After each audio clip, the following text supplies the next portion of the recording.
Quand j'étais jeune, ma famille me disait souvent que le passé ne devait pas être touché. Qu'il fallait laisser les souvenirs dormir là où ils étaient.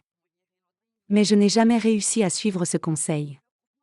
Surtout pas le jour où l'on m'a annoncé que ma grand-mère était morte. Je me souviens encore de la voix de mon père. Il avait parlé doucement, presque sans émotion. Ta grand-mère est partie. Juste ces mots. Rien de plus. Pas de date. Pas d'explication. Puis la vie a continué, comme si rien n'était arrivé. Pendant longtemps, j'ai vécu avec cette idée. Une grand-mère que je connaissais à peine. Une absence dans ma vie, un vide que je ne pouvais nommer. Parfois, je la voyais en rêve. Elle me parlait, elle riait, elle cuisinait. Puis je me réveillais avec une impression étrange, comme si elle n'était pas vraiment partie. Les années ont passé. J'ai grandi, j'ai changé, j'ai commencé ma vie d'adulte. Mais une question restait toujours dans un coin de ma tête. Pourquoi personne n'avait jamais parlé d'elle après sa mort? Pourquoi ce silence, si lourd, si froid pendant 10 ans, je n'ai rien dit. J'avais peur d'ouvrir une porte fermée depuis trop longtemps. Peur de blesser, peur de déranger, peur de savoir. Alors j'ai gardé tout ça pour moi, comme un secret qu'on ne veut même pas posséder. Un soir d'hiver, tout a commencé. Il faisait froid, la ville brillait sous la pluie. Je sortais du travail, fatiguée, pressée de rentrer chez moi. Je suis entrée dans un supermarché pour acheter du pain. C'était un geste simple, sans importance. Mais parfois, les grandes histoires commencent par les plus petits gestes. J'ai parcouru les rayons, distrait, pensant déjà à ma soirée. Puis je l'ai vue. Une femme d'un certain âge, petite, mince, pliée par les années. Des mains ridées, un regard doux. Elle mettait des boîtes sur une étagère, lentement, avec soin. Quelque chose en elle m'a frappé. Une impression familière, un souvenir qui se réveille malgré moi. Je me suis arrêtée, comme figée. Je la regardais sans comprendre. C'était elle. Ma grand-mère. Vivante. Debout. Devant moi. Mon cœur s'est mis à battre tellement fort que j'avais l'impression qu'il allait sortir de ma poitrine. Je voulais parler, courir vers elle, la prendre dans mes bras. Mais mes jambes tremblaient. Je ne pouvais pas bouger. Puis elle a levé la tête. Nos regards se sont croisés. Et dans ses yeux, j'ai vu quelque chose. Une surprise douce, comme un souvenir lointain qui revient. Elle n'a pas crié, elle ne s'est pas sauvée. Elle a juste murmuré mon prénom. C'est toi? Sa voix était faible, mais elle a traversé 10 ans d'absence en un instant. Et moi, je ne pouvais plus retenir mes larmes. Grand-mère? Tu n'es pas morte, elle a souri. Un sourire triste, fatigué. Un sourire qui disait 1000 choses que je ne comprenais pas encore. Nous nous sommes assis dans le petit café du magasin. Je tremblais encore, comme un enfant perdu. Elle m'a regardé avec tendresse, comme si elle m'attendait depuis toujours. On t'a dit que j'étais morte, j'ai hoché la tête. Elle a soupiré, longuement. Puis elle m'a raconté. Elle n'était jamais morte. Elle avait seulement disparu de la famille. Chassée, rejetée, oubliée. Ton père ne voulait plus que je revienne. Ces mots ont traversé mon cœur comme un couteau. Je ne comprenais pas. Pourquoi elle a baissé les yeux? Nous avons eu un conflit grave. J'ai fait une erreur. Il ne m'a jamais pardonné. Elle n'a pas donné de détails tout de suite. Elle parlait lentement, avec précaution, comme si chaque mot était lourd à porter. J'écoutais, impuissant. Tout ce que je croyais vrai était en train de s'effondrer. Pendant 10 ans, elle avait vécu seule. Sans famille. Sans visite. Sans anniversaire, sans fête.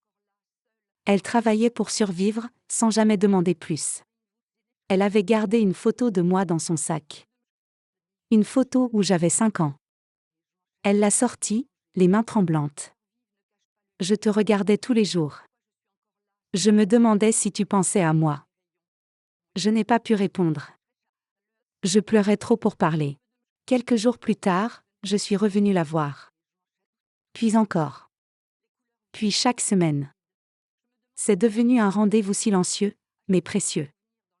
Nous parlions du passé, un peu à la fois. Jamais trop vite. Les blessures anciennes ont besoin de douceur. Elle m'a raconté tout. Quand mon grand-père est mort, elle avait perdu pied. Elle était tombée dans une période sombre. Elle dépensait trop, elle oubliait des choses. Mon père, jeune et en colère, s'était senti trahi. Il lui avait dit de partir. Elle avait cru que ce serait temporaire. Mais il avait fermé la porte, définitivement. J'ai essayé d'écrire. Elle a sorti une boîte de lettres. Des dizaines. Peut-être des centaines. Aucune n'était ouverte. Mon père les avait toutes gardées sans me les donner. Je ne savais pas quoi penser. J'aimais mon père. Je l'aimais toujours. Mais comment comprendre, comment accepter qu'on m'ait volé 10 ans d'amour? Je suis resté silencieux. Elle aussi.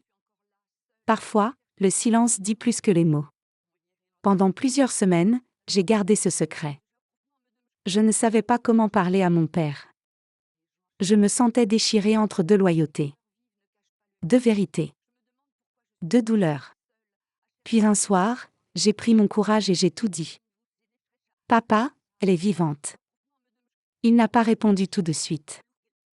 Il s'est assis, la tête entre les mains.